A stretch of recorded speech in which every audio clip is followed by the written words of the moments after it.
1.5 months ago, I started a new viewer scenario about the Russian Civil War, and 2 weeks ago, the polls closed and I showed you the end result.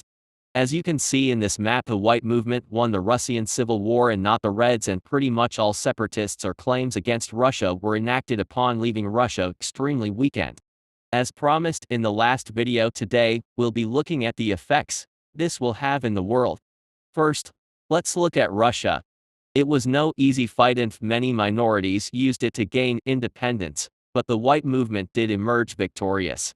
In order to strike a balance between more liberal and conservative factions, a compromise was enacted upon where Russia becomes a semi-constitutional monarchy. Since Nicholas II and his family are dead, Grand Duke Nicholas Nikolaevich of Russia became Tsar of Russia. In Vladivostok, with Japanese support, General Gregory Semyonov declared the government in Moscow illegitimate and founded a counter-government. Since regime is however propped up by Japan, which can depose him whenever they wish so. Sakha Tamuria and Mongolia would also seek protection from Tokyo, although pretending to be the real Russia. Semyonov claims their areas just as much as Moscow, with especially Buryatia being a personal aim of his. Mongolia also has to contend with the fact that many non-Mongols live in Mongolia, and besides Russia and the Far East, Turkestan and China also have claims against Mongolia. Turkestan would begin to grow its sphere. Khiva and Bukhara did retain their independence, but giving Turkestan's overmight over them, they would effectively become vassals. Turkestan would later on also massively support the Sakhists in Afghanistan, and this, coupled with the fact that Russia doesn't intervene to crush them, could lead to their victory in the Afghan Civil War, forming the Emirate of Afghanistan, which would be a close ally of Turkestan. Even though they have territorial disputes against Mongolia, they too could end up in the Japanese sphere because of their hatred to Russia and claims towards China, which would give Japan most of the former Russian Asian possessions and surround China. The Urals Federation would likely align itself with Finland due to their proximity and similarities, as both Finnish and the 4 languages of its constituent lands are Uralic.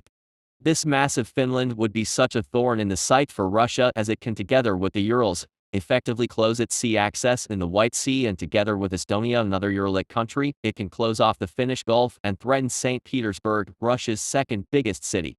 A rift also quickly emerges Eastern Europe due to conflicting claims against each other. The two main power blocks would be Poland, which is small but industrial, and Ukraine, which is agrarian but ginormous. In the Ukrainian bloc are Volga, Germany, Riga and Czechoslovakia, while on the Polish team are Latvia, Crimea, Kalmykia, the Mountainous Republic, and Romania. Lipol is the most divided, as it both fears Polish aims towards Wilno and seeks to regain Brest and Moisar from Ukraine. Pavlo Skoropadsky might have pursued an alliance with Russia, but differences in forms of government and questions regarding Ukraine's place within Russia and just Russia's terrible position made him denounce Russia instead. The Caucasus too is seeing hostilities, as Turkey and Azerbaijan on one side and Armenia and Georgia on the other seek to gain territories owned by the other. The one place doing pretty well is Germany, as by managing to keep all of its eastern territories, the Weimar Republic would be far less despised, and with the lack of Soviet Union, it is possible that the Weimar Republic could survive. Almost everywhere in the former Russian Empire, tensions weren't resolved but merely kicked down the road and just waiting to resurface, and this would come in 1929 with the Great Depression. Lipol was already in a political deadlock since 1928, and with the Depression, the Lithuanian Nationalist Union launched a coup. Angered by this, Belarus formally declared its independence under leftist vassal Zakharka. Both Poland and Ukraine would intervene, with Poland supporting Belarus and Ukraine supporting Lithuania. Very soon their allies were dragged into the conflict as well. Kalmykia was quickly overrun by Ukraine, but the Mountainous Republic held on in the mountains. Crimea would be pushed out of Taurida, but held the narrow gap to the peninsula. Further north, Latvia besieges Riga, with the odds for the United Baltic Duchy looking bleak. In the Carpathians, Romania and Poland linked up, isolating Czechoslovakia. Seeing an easy land grab, Hungary joins the war on the side of Poland, even though they are ideologically closer to Ukraine. Czechoslovakia would then have to surrender as well. The war at this point would almost freeze, but Poland would be willing to make a deal with the devil, also known as Russia. Meanwhile, another detour brings us back to the Caucasus, where Turkey and Azerbaijan went to war with Armenia and Georgia. Armenia would be crushed by Turkey and cities like Trabzon and Van would be retaken. This war would however be only as short one as France and Britain pressured both sides to make peace. Armenia would lose all of its gains to the Turks, with the border returning to the 1914 boundaries. Azerbaijan gets Thr Kura River Valley and Zaqatala from Georgia, and its border with Georgia and Armenia is modified to match the borders of the former oblasts, with Azerbaijan containing Baku, Elizabetpol and Zaqatala, Armenia Kars and Yerevan, and Georgia Batumi, Kutaisi, Sukhumi and Tbilisi. This treaty would be defended by Britain and France, making it impossible for any one of these two blocs to attack the other. Back to the Eastern European War, Russia would invade Ukraine from the east. This significantly expanded the war to include much of Eurasia. Finland would demand North Ingria, threatening to intervene instead, and fearing for Petrograd and busy on two fronts, Russia gave in, putting the city in even more of an exposed position. In the Far East, Japan and its allies would invade Siberia, quickly reaching the Yenisei River. Seeing as their fronts collapse, Ukrainian generals would coup Pavlo Skoropadsky and sue for peace. Poland would annex all of Lithuania and rename itself to Poland-Lithuania. Latvia would reannex Riga and move its capital there. Belarusian independence would be recognized, and they got Brest and Moisar. Poland-Lithuania would also take Chelm and East Galicia. Hungary was able to push for Slovakia and Carpathia, and Romania annexed Transnistria. Russia would be given Belgorod, Kursk and southern Russia, including Don and Kuban, but also Kalmykia and the Mountainous Republic, as both ceased to exist. Both the Czech Republic and Ukrainian People's Republic would get new pro-Polish governments.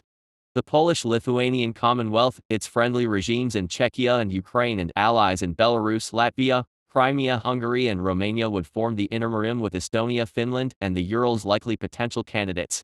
In the east, Japan had already pushed Russia to the Ob River, and they signed a peace agreement, making the new border of the Far Eastern Republic, now Republic of Siberia, and Russian Empire the Urals.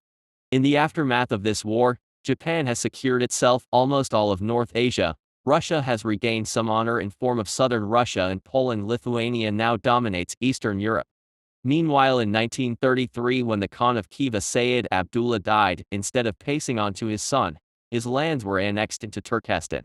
The new Russo-Siberian border is also good news for Idel-Ural, as they now border two states instead of being a Russian enclave. By now most borders have already been redrawn, with only a few places looking like they did at the beginning of this video.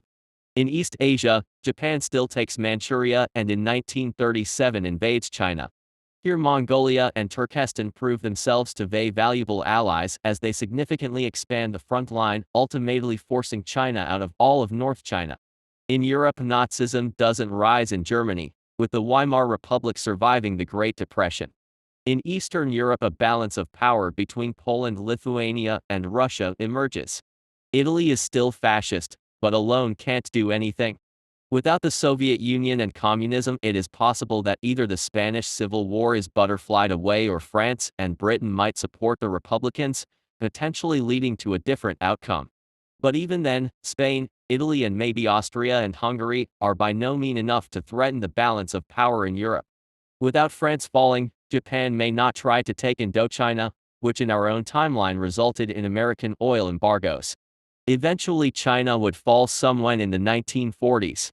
Japan would take port cities like Shanghai and Tianjin for itself, and the Japanese client regime under Wang Jinhui most of the rest. Xinjiang would go to Turkestan, which also annexed Bukhara in 1944 when its emir Mir Muhammad Alim died. Mongolia, however, got the Kumul Khanate, whose khans were descendants of Genghis Khan. Tibet was also given Qinghai and eastern Sichuan in order to shrink China even more. From there, Japan controls most of Asia, and with the gradual rise of independence movements, Japan has the opportunities to expand its sphere even more. But with the development of nuclear weapons, no power would dare to go to war with another, and it is possible that one of these nuclear powers is the Polish-Lithuanian Commonwealth. In this timeline, Russia would shrink massively, and while it would regain southern Russia, would lose Siberia in the process, and Poland-Lithuania dominates Eastern Europe, all while in the east Japan dominates a continent. If you liked the episode, leave a like, and don't forget to subscribe. Goodbye.